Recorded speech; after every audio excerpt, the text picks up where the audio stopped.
ఆ విషం కలిసిన పాలు తాగిన మణికంఠుడు స్పృహ కోల్పోయాడు.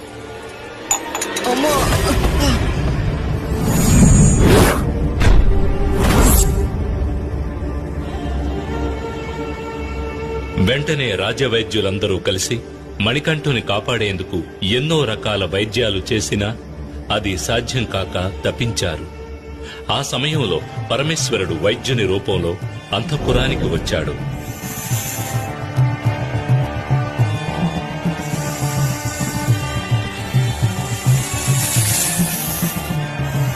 మణికంఠుని శరీరంలోని విషాన్ని తన మెడలోని సర్పం ద్వారా బయటకు రప్పించి అతన్ని ఆరోగ్యవంతుణ్ణి చేశాడు.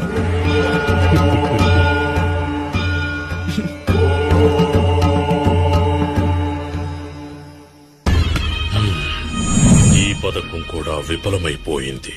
మరో పథకం ఆలోచించాలి.